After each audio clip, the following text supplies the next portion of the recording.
Brought to you by Agilus Diagnostics.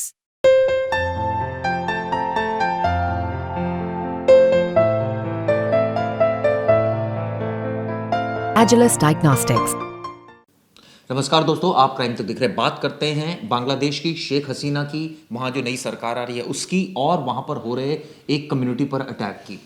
हम आपको बता दें 90% वहाँ पर मुस्लिम हैं और करीब 7 से 8% हिंदू है, लेकिन वहाँ पर कई ऐसी वीडियोज़ आ रही है जो बहुत ज़्यादा, जिससे पता लग रहा है कि वहाँ पर मिसबिहेव हो रहा है हिंदुओं के साथ, और ये कहा जाए कि अत्याचार हो रहा है। कई ऐसी वीडियोज़ है, कई टेम्पल्स की वीडियो आई है जहाँ पर तोड़फोड़ हुई है, कई ऐसी वीडियो आई है जो बिजनेस स्टैब्लिशमेंट थे हिंदूज के, उनको अटैक किया गया है भीड़ के द्वारा, और वहाँ पर एक तरह से कहा जाए कि कानून और व्यवस्था की धज्जियाँ उड़ाई जा रही हैं।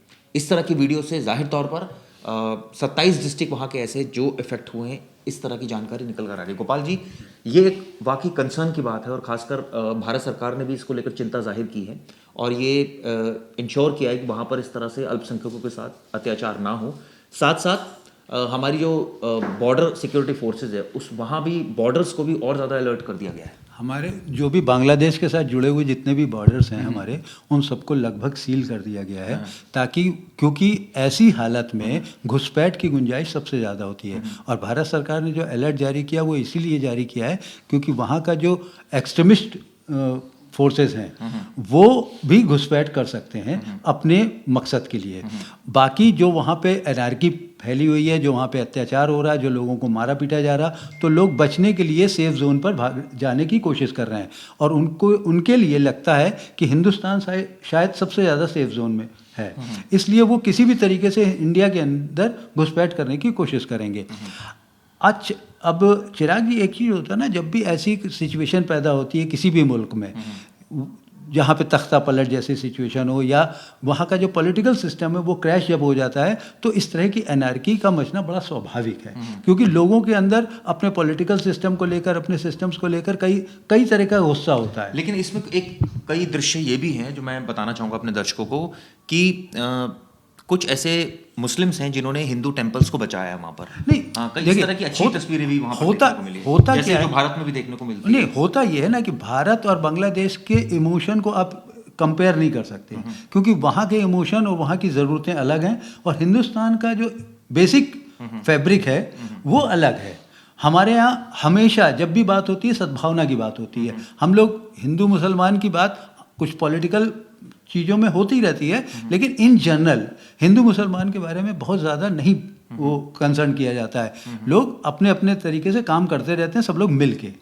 मगर वहाँ पे या पाकिस्तान या और दूसरी कंट्रीज़ में इस तरह की बात नहीं है, इस तरह का फैब्रिक नहीं है, तो वो सारी चीज़ों को समझना होगा, पहली चीज़। दूसरी चीज़, जब वहाँ पे चूँकि तख्ता पलट हुआ है, तो वहाँ का जो भी एंटी इस्टेब्लिशमेंट फोर्सेस थी, वो उनका जो भी इमोशन है वो अगेंस्ट इंडिया हो गया है, या उन लोगों के जो भी एजिटेशंस हैं वो इंडिया को लेकर थोड़ा सा ज़्यादा एग्रेसिव है। ये भी बात सामने आ रही है कि वहाँ हम कई सारी तस्वीरें ऐसी देख रहे हैं जिसमें घर लूटे जा रहे हैं, खासकर एक पर्टिकुलर कम्युनिटी के। लेकिन सवाल ये उठता है सर कि यहाँ सरकार उसको लेकर क्या वाकई बहुत ज़्यादा सजग है, या वो ये मान चुकी है कि ठीक है अब वो तो बांग्लादेशी नेशनल्स हो गए हैं, या हो सकता है नहीं भी हो, लेकिन वो बांग्लादेश में रह रहे हैं, तो उनसे हमारा इतना ज़्यादा सरोकार नहीं है। क्या ये बात भी है सरकार के मन में? दो चीज़ें हैं।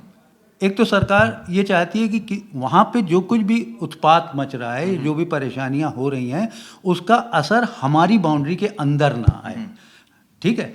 दूसरा जो सबसे बड़ा कंसर्न है कि इंडिया किसी भी तरीके से वहाँ पे जो भी डिस्टर्बेंस हो रहा है कोशिश करेगी कि पॉलिटिकली उसको कोर्स करेक्शन करके वहाँ पे चीज़ों को थोड़ा सा पीस। मैं आपको बता दूं, जो जयशंकर हैं, जो एक्सटर्नल अफेयर्स मिनिस्टर हैं, उन्होंने बहुत ज़्यादा कंसर्न इस बात की रेस की है कि वह माइनॉरिटी कम्युनिटीज़ पर जो अटैक हो रहा है, खासकर वो बांग्लादेश की आर्मी के टच में भी है, कि इस तरह की घटनाएं नहीं होनी चाहिए, क्योंकि ये यहाँ एक रोष पैदा करती है, इमोशंस को जो है वो स्पार्क करती हैं। बिल्कुल, हमारे इमोशन, क्योंकि कहीं ना कहीं अगर वो हिंदू हैं तो हमारा कंसर्न हो सकता है, या हिंदुस्तान का कंसर्न हो सकता है। मंत्री ने जो भी अपना बयान दिया वो इसी कंसर्न से दिया है कि वहाँ पे हम लोग बहुत पहले से, या हमारे यहाँ जो एक नया लॉ भी लाया गया था कि हम बाहर से आने वाले हिंदुओं को अपने यहाँ शरण देंगे, तो ये सारी चीज़ें भी हैं कि उसमें ख़ास तौर से बांग्लादेश, अफ़गानिस्तान, पाकिस्तान, इन सब का ही जिक्र है कि वहाँ पे जो हिंदुओं के साथ जो मिसबिहेव होता है, जो अत्याचार होता है,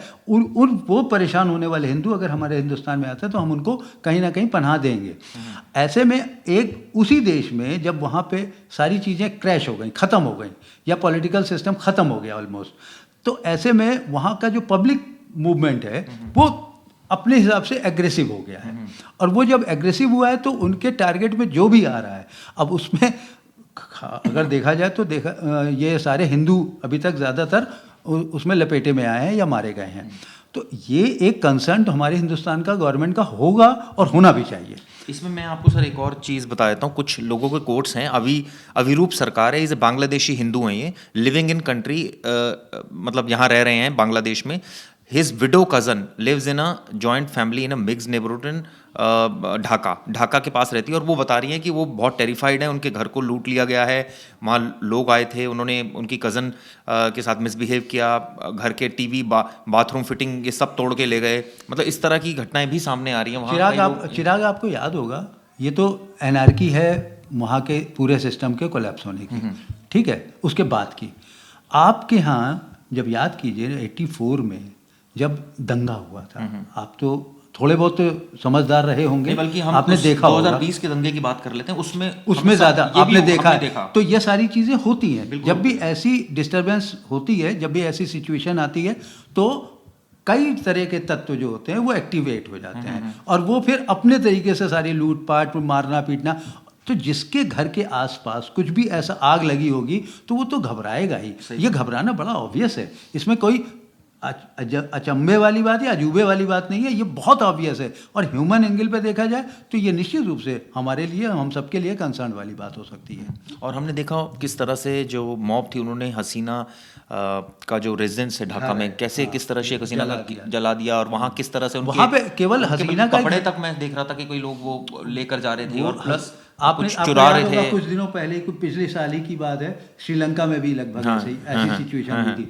वहाँ पे सिर्फ शेख हसीना नहीं बल्कि वहाँ पे जितने भी थोड़े से भी नॉर्मल लोग थे, वैसे लोग थे जो कट्टरपंथी को कम बिलीव करते हैं, उन सबको टारगेट किया गया है। वहाँ पे एक फिल्म प्रोड्यूसर और उसके बेटे को भी मार दिया गया, उसके घर को आग लगा दी गई। वहाँ के जो क्रिकेट टीम के खिलाड़ी थे उनके घर को भी आग लगा दी गई। तो इस तरह से वहाँ पे बहुत इस समय भयानक डिस्टर्बेंस है और गवर्नमेंट ऑफ इंडिया यही कोशिश कर रही है कि इस डिस्टर्बेंस को किसी तरीके से सबसाइड, मतलब उसको सप्रेस किया जाए और वहाँ के पॉलिटिकल सिस्टम को जो कोलैप्स हो चुका है उसको रीबिल्ड किया जाए। चलिए, हम उम्मीद करते हैं कि उसको रीबिल्ड किया जाएगा और खासकर एक पर्टिकुलर कम्युनिटी पर जो अटैक हो रहे हैं, भारत सरकार उसको लेकर बहुत ज़्यादा चिंतित है। और ये स्टेप्स देखने को भी मिलेंगे। आर्मी से भी बात की है चीफ वहाँ के, लेकिन सवाल ये उठ रहा है कि कई सारी ऐसी वीडियोस आ रही है जो हम लोगों को डिस्टर्ब कर रही है, जो हम लोगों में एक तरह से कहा जाए कि वो किसी के साथ भी हो, मैं तो कह रहा हूँ कि कोई भी कम्युनिटी के साथ हो, वो बहुत ही गलत है। बिल्कुल अमानवीय